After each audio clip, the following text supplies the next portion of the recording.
The rain came down hard that night, not the soft kind that blurs streetlights and makes the world look gentle. The hard kind, the kind that hammers asphalt and turns highways into mirrors, the kind that makes a driver grip the wheel a little tighter without thinking about why. The crash happened at 11:42 p.m. A black government sedan lost control on the rain-soaked stretch of Meridian Road, 12 miles outside the city. There were no skid marks on the pavement, no sign that the driver had swerved, no indication that anyone inside that vehicle had tried to stop what was coming. The car struck the barrier at full speed, folding the front end inward like a sheet of paper pressed between two palms. When the first responders arrived, they found one occupant, male, unconscious, pulse present but thin.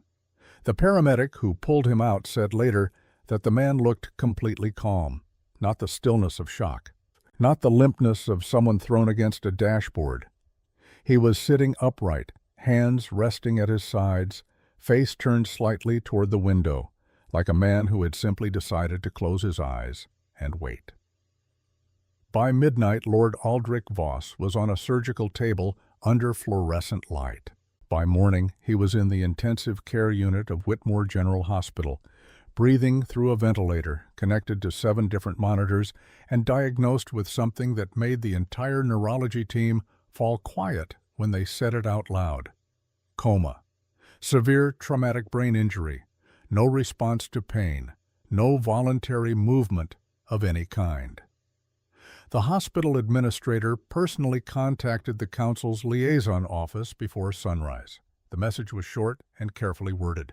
Lord Voss had been involved in a serious accident. His condition was critical. Next of kin were being notified. The council was asked to handle public communications at their discretion. The council's first official statement called it tragic timing. Lord Voss had attended a closed session of the Inner Council just 4 hours before the crash. The session had covered matters described only as classified infrastructure policy. The statement said the vehicle appeared to have suffered a mechanical failure. It called the accident a loss felt across the entire diplomatic community. It expressed hope for a full recovery. It said nothing about the fact that Minister Calder-Holt had been the last person to speak with Lord Voss before he walked out of that building. Marin Ashby came on shift at 6 in the morning, the way she always did. Coffee she hadn't finished. Hair pulled back without looking in a mirror. Flat-soled shoes that made no sound on the polished floor. She was the newest nurse on the critical care floor. 28 years old, 8 months out of her residency placement, still learning which doctors preferred their questions direct and which ones needed them framed as suggestions. She had gray eyes that people sometimes mistook for disinterest. They were not disinterest. They were patience. Her charge nurse handed her the assignment list without commentary. Room 14. The councilman. Handle it like any other patient. Marin read the chart at the foot of his bed before she looked at the man in it. Aldrich Voss. Age listed as 53. Civilian classification, senior diplomatic attaché. The line below it, almost bureaucratically casual, read, former flag officer, naval intelligence. Admiral retired. She noted it and moved on. It meant nothing to her yet. There was something about the quality of the stillness in his face that did not belong to a man in his 50s. Not older exactly, just more settled. Like a stone that had been in a riverbed long enough to forget it had ever had edges. She checked his pupils, equal and reactive. She checked the ventilator seal. She adjusted the IV line and noted his oxygen saturation, 97%. Heart rate 51. Blood pressure 112/70. She stood there for a moment longer than necessary. A man with severe traumatic brain injury does not have numbers like that.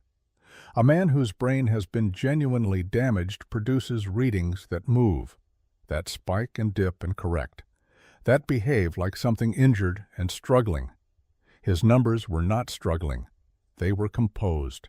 They held their position with a kind of quiet authority that reminded her, without any reason it should have, of a man sitting very still in a dark room, listening carefully to what was happening on the other side of the door. She wrote it down. Vital signs unusually stable for documented severity of injury. She did not make an accusation. She noted a fact. Then she moved to her next patient. At 2:30 that afternoon, the first visitor arrived. He did not come through the main entrance the way family members did.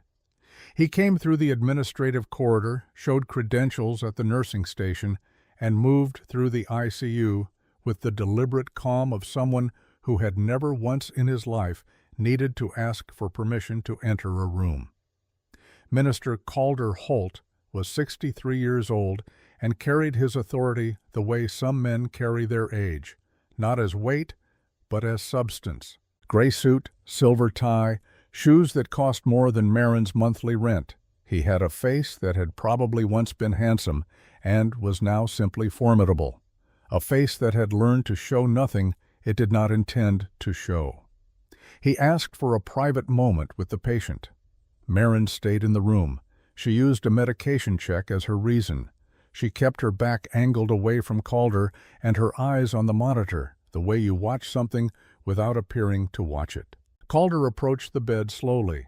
He stood at the railing and looked down at the man lying there for a long moment without speaking. Then he leaned forward. He placed one hand on the bed rail, and he spoke very quietly in a voice designed to carry no further than the pillow. Marin could not hear the words, but she could see the monitor. Aldrich's oxygen saturation dropped 2 points, 97 to 95. Then it returned, not gradually, the way a body corrects through automatic process. It returned immediately, precisely, like a switch thrown by something that understood exactly how far it had moved and exactly how far it needed to come back. Marin set down her clipboard. She crossed to the IV stand, positioned herself close enough to the bed that speaking quietly near his ear would look, to anyone watching, like a routine check of the infusion line. She kept her voice below the ambient sound of the room. "Sir," she said, "if you can hear me, please do not react." The ventilator exhaled in its steady rhythm. The monitor held flat. Then the heart rate gave a single movement upward. 1 beat. It crested and fell back to baseline in under 2 seconds. Not a random blip from damaged nerve tissue. Not a reflex from a brain misfiring in the dark. It was measured. It was the smallest possible signal from a man who understood exactly what he was being asked to do. Marin straightened up. She made a note on her clipboard. She walked back to the nursing station without changing her pace. She did not tell anyone what she had seen. Not yet. That evening she brought it up during rounds. Carefully.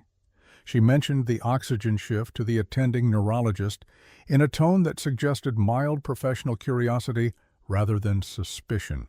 He dismissed it without looking up from his notes. Autonomic response, he said, consistent with the level of injury. She mentioned the unusual stability of the vital signs. He told her that some coma presentations were cleaner than others and that she should not mistake the absence of chaos for the presence of consciousness. She asked whether the team had considered a locked-in presentation. The room went quiet. Not for long, but long enough. Locked-in syndrome, she said evenly. Full cognitive function, complete paralysis of voluntary movement. The patient is entirely aware but completely unable to demonstrate it. He shows no voluntary movement at all, the neurologist said. His voice had changed slightly, tighter at the edges. Marin nodded. Locked-in patients don't, she replied. She did not push further. She went back to her charting.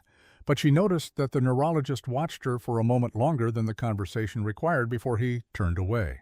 She went back to room 14 after the evening shift change, when the floor had quieted and the hallway held only the sound of monitors and distant footsteps. She stood at the foot of his bed and looked at him for a long time. The ventilator rose and fell. The monitor held its quiet, perfect rhythm. The man in the bed looked exactly like a man who was not there anymore. Eyes closed, hands still, face composed into something that resembled absence. But the hands were wrong. Not obviously. You would not see it unless you were looking for it. The fingers of his right hand rested against the sheet with a particular quality of stillness that was not the same as the stillness of his arms or his chest or his face. Those things were still the way unconscious things are still, passive, released. His fingers were still the way a held breath is still, controlled, chosen. She stayed late that night pulling records she had no assigned reason to request. The crash report had been distributed to the hospital as part of standard coordination with federal liaison staff. It was not restricted. Marin read every word. The vehicle's onboard system had registered full brake pedal pressure at 11:41 p.m. and 43 seconds. The pressure was sustained for 6 full seconds. The car did not decelerate. The braking system had received the command and returned a confirmation signal. But the mechanical response never followed. The wheels never locked. The car never slowed.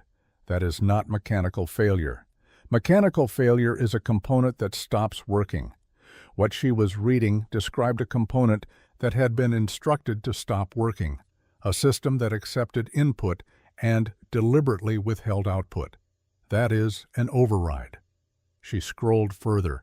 At 11:41:58, 2 seconds before impact, the steering angle sensor recorded a small lateral correction, slight, not enough to be called evasive, not enough to change the outcome, but it was there. He had been awake. He had known the brakes were gone. He had felt the car accelerating toward the barrier, and he had made one small, precise adjustment to the wheel, not to save himself, but for a reason she did not yet understand. And then he had let it happen. Marin sat back in her chair. The records room was empty around her. A man who had spent his life navigating environments far more dangerous than a rain-slicked road does not freeze in a crisis. The body acts before the mind has time to deliberate. The hands move. The foot drives down. Something in the oldest part of the nervous system takes over and fights. This man had not frozen. He had chosen.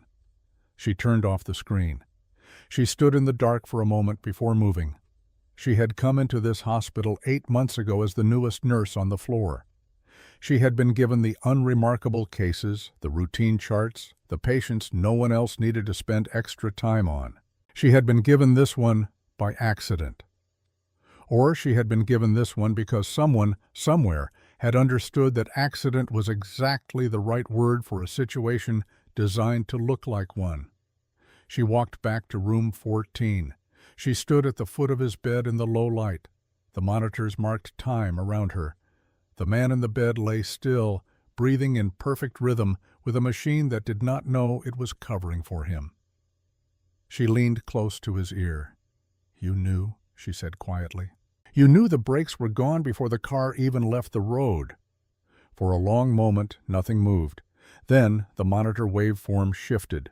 Not the number, not a simple beat upward, but the shape of the signal itself. It broadened slightly, deepened at its base, like a voice changing register when it has something true to say. Then it returned to its composed, perfect baseline. Confirmation.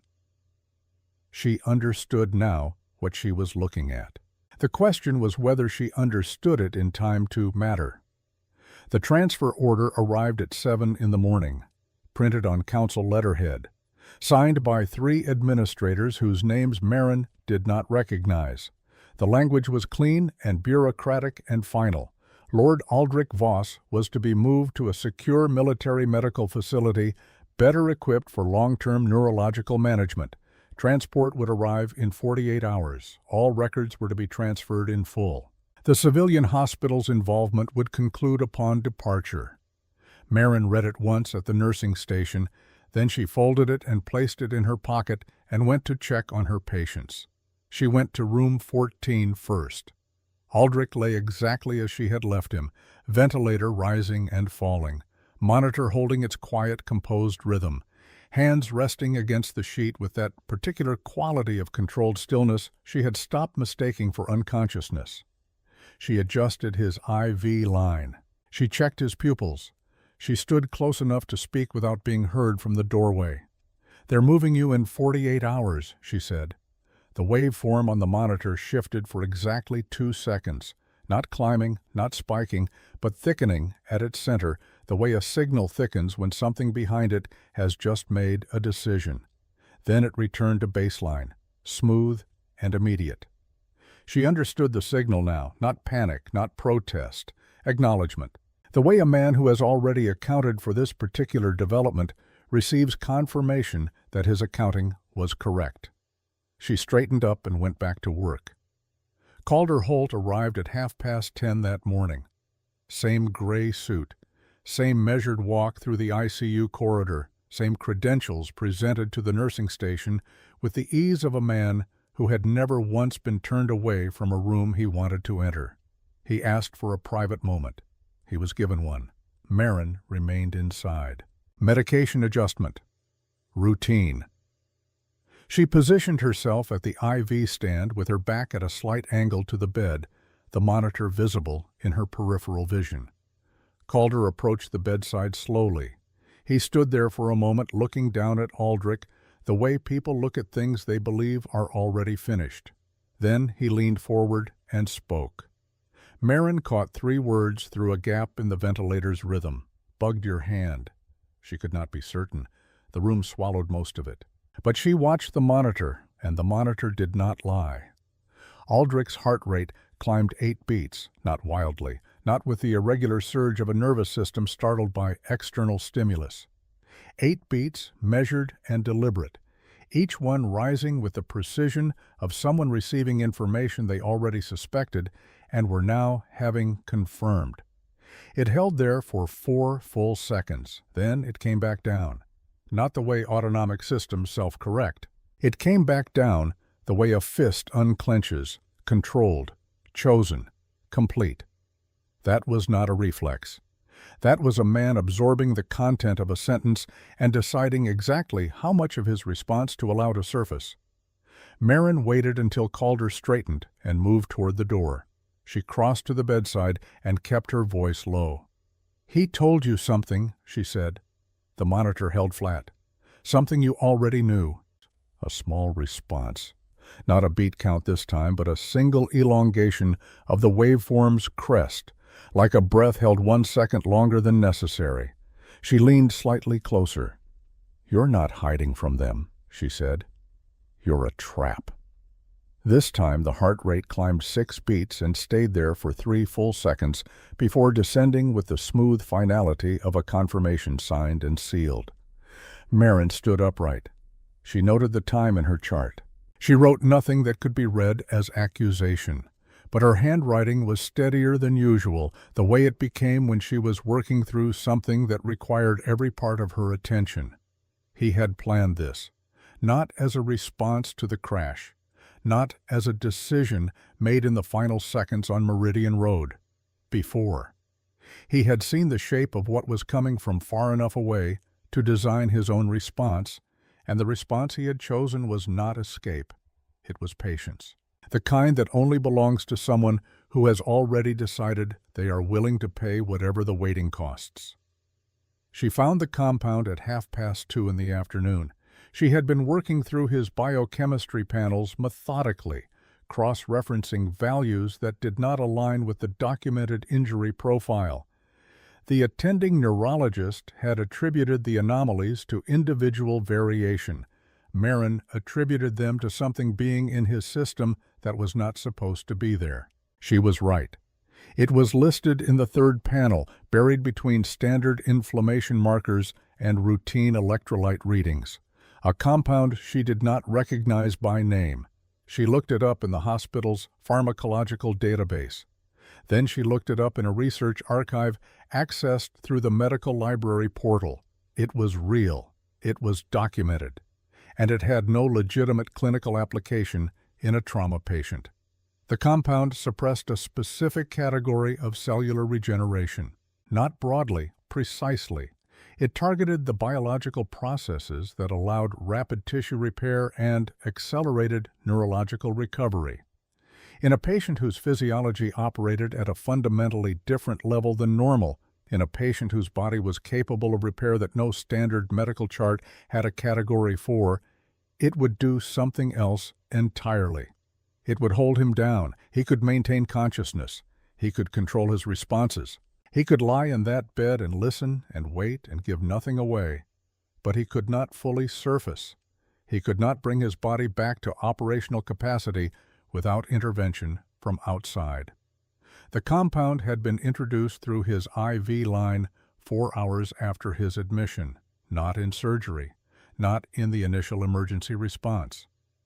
4 hours later, when he was already in the ICU, already diagnosed, already surrounded by the council's administrative machinery. Someone on this floor had put it there. Marin closed the database and sat very still for a moment. The implication had 2 edges, and both of them were sharp. The first edge, Calder had arranged for Aldrich to be chemically prevented from waking up. Even if Aldrich wanted to surface, the compound was a lock on a door he could not open from the inside. The second edge, Aldrich had known they would do this. He had built his plan around the certainty that they would move against him medically.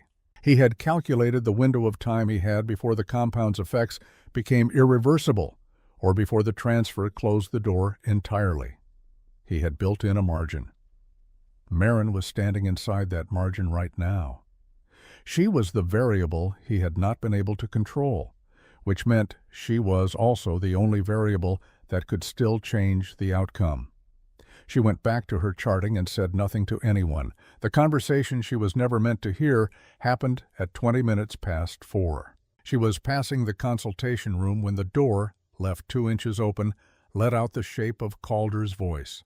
Not words at first, just cadence, the compressed urgency of a man who needed to say something quickly and did not want it overheard. She did not stop. She passed the doorway at the speed of someone going somewhere else. She heard enough. If he wakes up, this falls apart. The neurologist has already signed off. The transfer handles the rest. She kept walking. She turned the corner. She stood in the alcove outside the supply room and breathed carefully for 10 seconds. Dr. Harmon had signed off. On what exactly she needed to know. She found him at the end of afternoon rounds and let the conversation drift toward Aldrich's case the way water drifts toward low ground. Naturally, without any apparent direction. She mentioned a puzzling scan. A profile she was still learning to read. Harmon's expression shifted by a fraction. He said carefully that the case was more straightforward than it appeared. The initial scans had shown significant damage.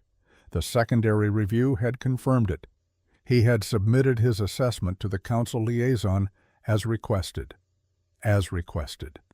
Marin asked mildly whether secondary assessments were typically submitted to external liaisons before the full scan results were compiled. Harmon looked at her for a moment.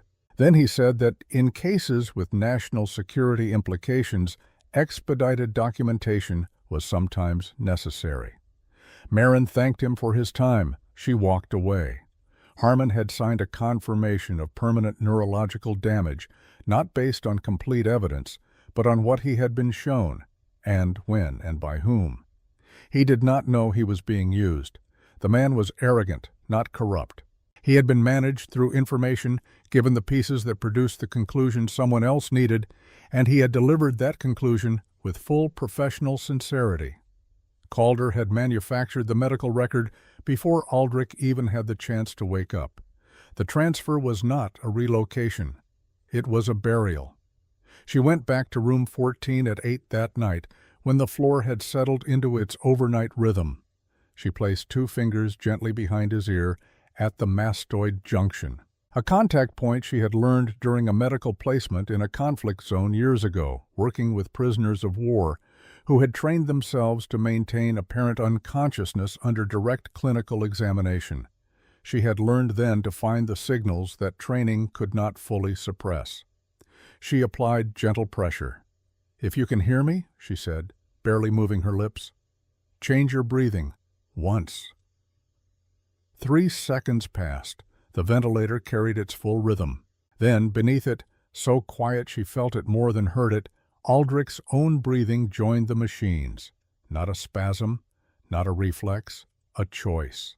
A single deliberate addition to the mechanical rhythm present for 2 seconds and then gone. "They put something in your IV 4 hours after you were admitted," she said. "A compound holding your recovery back. Harmon signed a confirmation of permanent damage. He doesn't know what he signed off on. The transfer is in 30 hours. The monitor held perfectly flat. She leaned close. "If you want me to keep going, give me something I can use." 3 seconds passed. 4. Then his right index finger rose from the sheet. A single millimeter. No tremor. No ambiguity. Deliberate as a signature. Marin did not react outwardly. She smoothed the edge of the blanket. She picked up her chart. She walked to the nursing station at a pace that suggested nothing unusual had occurred in room 14 in the past 6 minutes. She had one variable she could still control: time. And she intended to use every minute of what remained. She worked through the night. Not frantically. Not with the desperate energy of someone running out of time, though she was. She worked the way she had learned to work in the field clinic, where supplies were always wrong, and the margin between a good outcome and a permanent one was exactly as wide as your ability to think clearly under pressure. Methodically, quietly. One problem at a time. The counteragent was the first problem. The compound in Aldrich's system targeted a specific regenerative pathway. That meant the counteragent did not need to be exotic. It needed to be precise. Something already present in the hospital's standard pharmacological inventory, because anything she requisitioned specially would leave a record, and a record would leave a reason. She found it at midnight. A calcium channel modulator used in standard cardiac management. The molecular structure, at a specific concentration, would bind to the same receptor the compound was blocking and displace it over 4 to 6 hours. Not aggressively. Not in a way that would appear on a standard monitor as anything other than mild variation within normal parameters. She calculated the window: 4 hours, 20 minutes, from administration to partial restoration of function. She set the time in her mind and moved to the second problem. The Federal Neurological Anomaly Report took 40 minutes to write. She cited specific clinical observations: the oxygen variation, the unusual vital sign stability, the biochemical panel anomalies, the locked-in presentation indicators documented across 3 examinations. She did not mention Calder-Holt. She did not reference the compound by name. She did not accuse anyone of anything.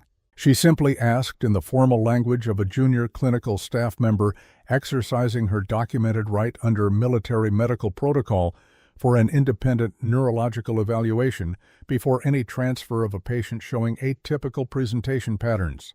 She submitted it at 1:17 in the morning. A human response arrived within 30 minutes. A military neurologist connected via secure channel and confirmed that a review team would arrive by 6 a.m. Under protocol, the transfer was suspended pending review completion. She read the confirmation twice. Then she closed the portal. The machine was now in motion. She adjusted the camera in room 14 at 2:20. The original angle covered the door and the near side of the bed. She moved it 11 degrees. Now it covered the full length of the bed and the space where a visitor would stand to speak closely to the patient without being observed from the doorway. She flagged a family escalation risk with the overnight security desk, enough to keep the feed actively watched rather than passively recorded. Then she went to the medication room and prepared the counteragent. She stood over the small vial for a moment before drawing the dosage. This was the part of the plan that belonged entirely to her, no protocol she could cite as justification. She had calculated the concentration herself, cross-referenced it against his documented body weight and the compound's recorded level, and arrived at a number that her professional judgment told her was correct. She administered it through the secondary line at 2:44 in the morning. Then she pulled the curtain halfway and sat in the chair beside his bed and waited. Calder arrived at 10 minutes past 3. She heard him before she saw him. The particular rhythm of footsteps that belonged to someone moving with authority and no intention of being questioned about the hour. He appeared in the doorway of room 14 and stopped when he saw her. "You're still here," he said. "I'm with my patient," Marin replied. He looked at her with the expression of someone calculating whether a small obstruction was easier to move or go around. Then he stepped to the far side of the bed, putting the bed between them. He had learned something in the last 2 hours: the transfer suspension, the federal report. He knew someone had moved against his timeline, and he was standing in the room with the only person who had both the access and the apparent motivation to do it. But he did not know how much she knew. That uncertainty was the last advantage she had. She held it carefully. He turned to the bed. He placed both hands on the rail and lowered his voice to something just above silence. "You should have signed the authorization," he said. "The vote was already decided. All you had to do was let it pass." On the monitor, Aldrich's heart rate climbed 8 beats. Not fear, not confusion. The controlled elevation of a man receiving words he has been waiting 3 weeks to hear, spoken this clearly, in this setting, in front of this camera. $5 billion in defense infrastructure, Calder continued. His voice had the flat quality of a man reviewing a ledger. The contract was structured correctly. You were going to destroy all of it. You were going to take it into a public hearing and burn it down and take me with it. He straightened slightly. You forced my hand. The heart rate held for 4 full seconds. Then it came back down, with a smoothness that felt less like physiology and more like a door being quietly closed by someone who knows exactly what they have just secured behind it. "No one will hear this testimony," Calder said. "The transfer proceeds in the morning. Whatever report your nurse filed, it won't survive the chain of command." He turned toward the door. He had 3 steps before Marin spoke. "Visiting hours ended at 8, she said. Her voice was level. No accusation in it, no tremor. Just a statement from someone who has already done everything that needed to be done and is now simply waiting for time to confirm it. Calder stopped. He turned and looked at her with something she had not seen on his face before. Not anger, the beginning of concern. He left without responding. The federal team arrived at 5:47. The lead neurologist connected via secure video at 5:52 and reviewed Marin's clinical notes. He asked 3 specific questions about the locked-in indicators. He confirmed they would proceed with an advanced stimulation evaluation immediately. The ICU lights came up. The room shifted from overnight quiet to focused clinical activity. Calder arrived 4 minutes later.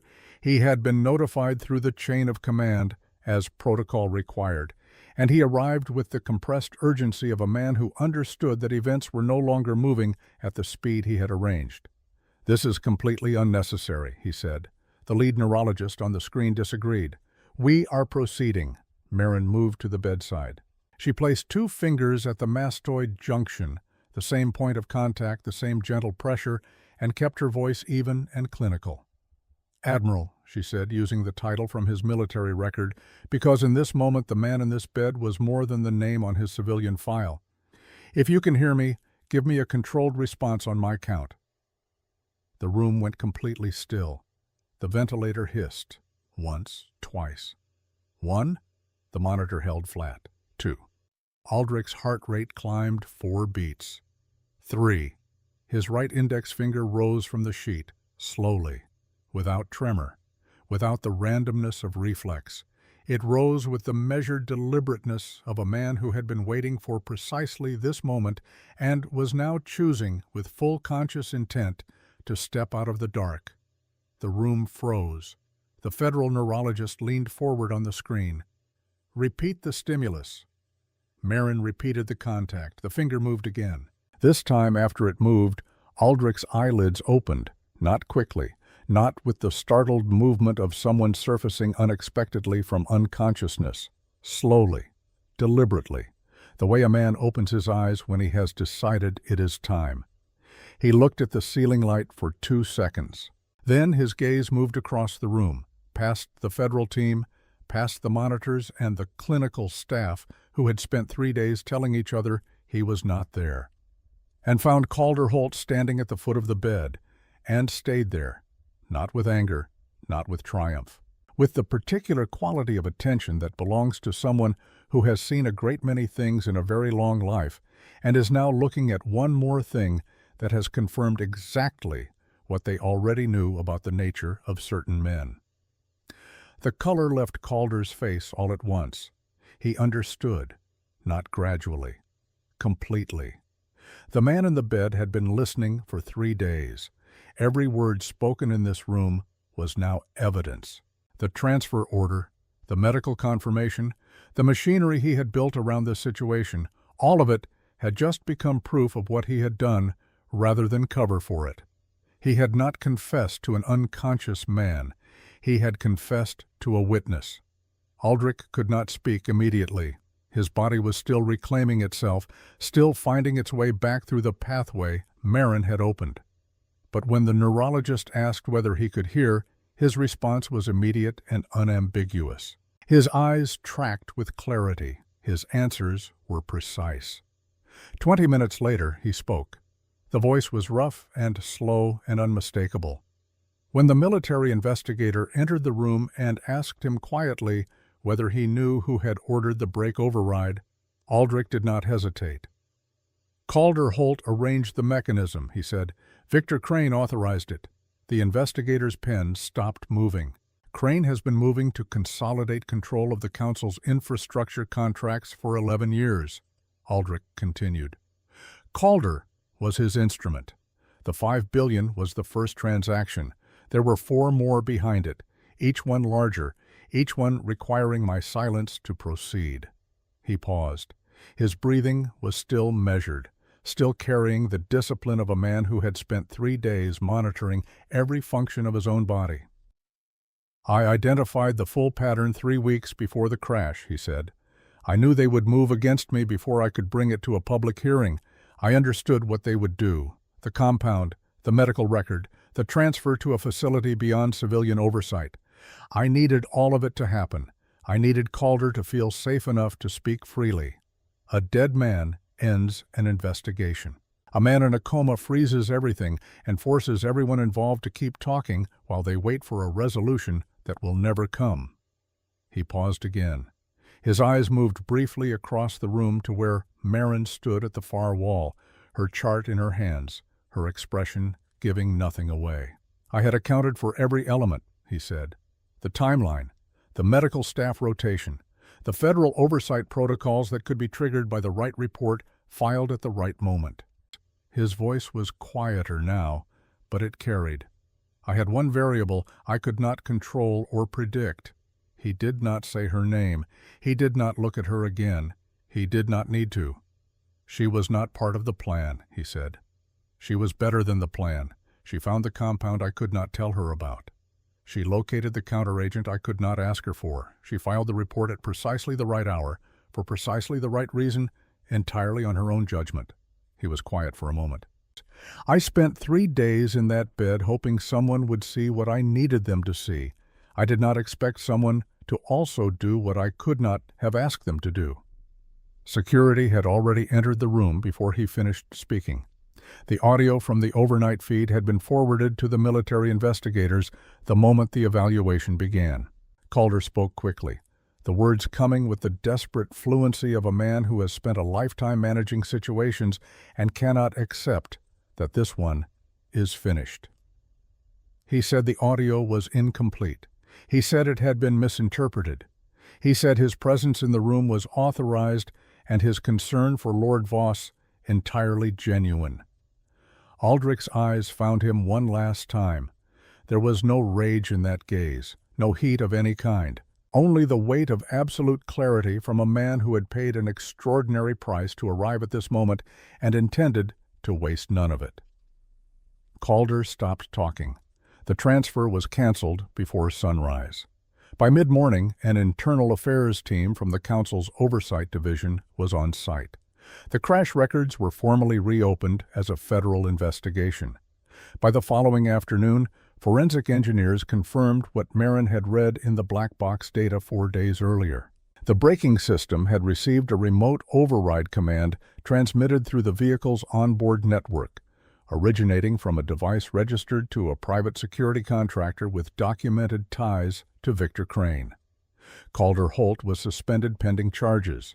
When the charges came, they included attempted murder, conspiracy, and defense contract fraud on a scale that required an entirely separate team of investigators to map.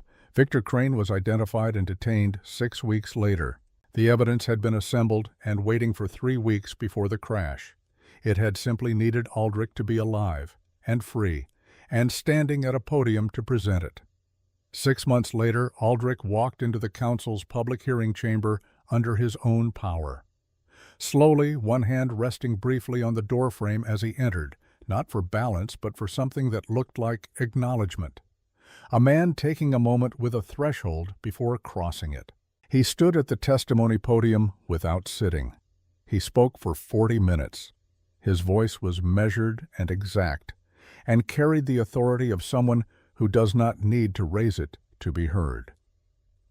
When it was finished, when the chamber had emptied and the formal record had closed, he asked to be taken back to Whitmore General. Marin was finishing her notes at the nursing station when he appeared in the doorway of the ICU uniform pressed, posture straight. He looked, she thought, less like a man who had recovered from something and more like a man who had returned from somewhere he had chosen to go. She stood. He crossed the room and stopped at a distance that felt deliberate, not formal, just considered, the way this man did everything. "I calculated for every variable," he said. No preamble, no ceremony. The crash, the compound, the transfer order, the 48-hour window. I had modeled every contingency I could construct over 3 weeks of preparation. He paused. "I did not calculate for you." Marin held his gaze. "You trained your whole life to control every response your body produces," she said. "You forgot you were connected to hospital monitors." Something moved in his expression. Not quite a smile. The suggestion of one, from a man who had not had much use for them in a very long time. "Where did you learn to see something like that?" he asked. She considered the question for a moment. "Some patients don't want to be conscious," she said. "Others don't want you to know they are." She did not elaborate. She did not need to. He understood. She could see it. The way one person sometimes understands another, not because the explanation has been given, but because the experience underneath it is recognizable across any distance. He straightened. He raised his right hand in a salute that was not ceremonial, not performed for any room or any record or any audience that might have been watching. Small, precise, personal. The kind of gesture that costs something from the person making it. Marin did not salute back. She nodded once. Because she had never needed recognition, she had never needed the story to end with her name in it, or her role acknowledged in any official record. She had needed the truth to surface. She had needed the man in that bed to survive long enough to say what he knew. She had needed the thing that was buried to come back into the light, where it could be seen clearly by people with the authority to act on it. All of that had happened. That was enough. Aldrich held her gaze for one moment longer. Then he turned and walked back through the ICU doorway and into the corridor beyond, moving with the unhurried deliberateness of a man who has all the time in the world now and knows it. Marin picked up her chart. She turned back to her work. The monitors behind her kept their quiet rhythm, marking time the way they always did. Indifferent to the weight of what had just passed through this room, indifferent to what it had cost, indifferent to the patience it had required from both the man who had planned it and the woman who had finished it. Outside, the city was going about its morning, ordinary and unhurried, the way cities are when they have no idea what it costs to keep them that way.